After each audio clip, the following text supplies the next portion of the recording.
ನಾನಂತೂ ಬೆಡ್ಶೀಟ್ ಮೇಲೆ bedsheet ಹಾಕ್ಕೊಂಬಿಟ್ಟಿದ್ದೀನಿ. Full ಚಳಿ ಆಗ್ತಾಯಿದೆ, ತಡೆಯೋಕ್ಕಾಗ್ತಾಯಿಲ್ಲ, ಅಷ್ಟು ಚಳಿ ಆಗ್ತಾಯಿದೆ. ಬಟ್ ಆಚೆ ತೋರಿಸ್ಬೇಕು ನಿಮಗೆ. जब स्नोफॉल हो रहा था ना उस टाइम बहुत ठंडी महसूस नहीं होगा. क्यों पता नहीं आपको? सारे सवाल के जवाब नहीं है.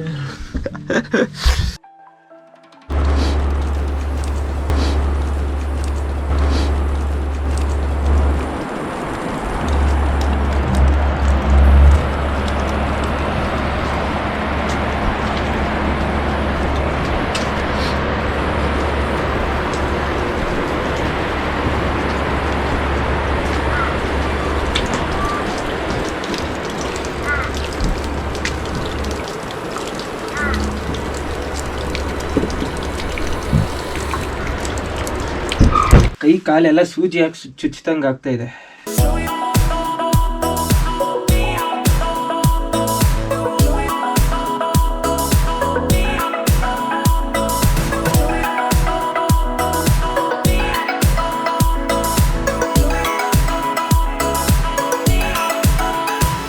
Welcome to the whole new world.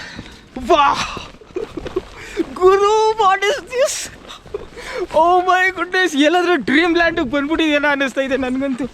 ಅಯ್ಯೋ, ಏನು ಕಾಣಿಸ್ತಾ ಇಲ್ಲ, ಸೈಕ್ ಹೋಗ್ತಾ ಇದ್ದೀನಿ ನಾನಂತೂ. ಬಿದ್ಬಿಡ್ಲ ಒಂದ್ಸಲ. ಸ್ನೋ ಹೆಂಗಿರುತ್ತೆ ನೋಡಿ ತೋರಿಸ್ತೀನಿ.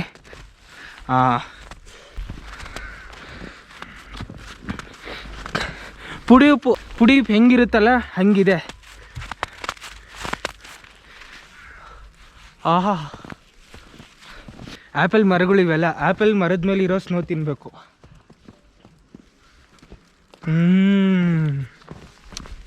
ಈ ಹಿಮಾಚಲ್ ಪ್ರದೇಶದಲ್ಲಿ ಇರೋವಂಥ ಜನಗಳಿಗೆಲ್ಲ ಅವ್ರು ಈ ಥರ ವೆದರಲ್ಲೆಲ್ಲ ಇದ್ದು ಜಾಸ್ತಿ ಸೆಕೆ ತಡ್ಕೊಳ್ಳೋಕ್ಕೆ ಕಷ್ಟ ಆಗುತ್ತೆ, ಅವ್ರಿಗೆ ತುಂಬ ಕಷ್ಟ ಆಗುತ್ತೆ. ನಮಗೆ ಹೆಂಗೆ ಜಾಸ್ತಿ ಚಳಿ ತಡ್ಕೊಳ್ಳೋಕೆ ಕಷ್ಟ ಆಗುತ್ತಲ್ಲ, ಹಾಗೆ ಅವ್ರಿಗೆ ಜಾಸ್ತಿ ಸೆಕೆ ತಡ್ಕೊಳ್ಳೋಕೆ ಕಷ್ಟ ಆಗುತ್ತೆ. ಮಕ್ಮಕ್ಕೆ ಹೊಡಿತೀನಿ ನೋಡಿ ಈಗ ನಿಮಗೆ. ಉಸಿರಾಡ್ತಾ ಇದ್ದೀರಾ? ನೆನ್ನೆ ಈ ಜಾಗದಲ್ಲಿ ಹಿಂಗೆ ಬಂದೆ. ನೆನ್ನೆಗೂ ಇವಾಗೂ ಏನು ವ್ಯತ್ಯಾಸ ಇದೆ, ಭಯಂಕರ ವ್ಯತ್ಯಾಸ ಇದೆ.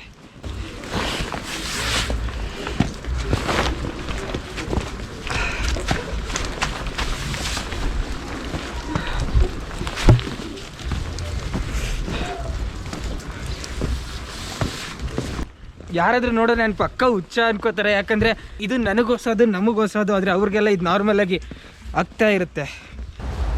ಹಿಮದ ಕರಿಯಾ ಸದ್ಯ ಬಾಲ ಅಲ್ಲಾಡಿಸ್ತಾ ಇದೆ ಗುರು.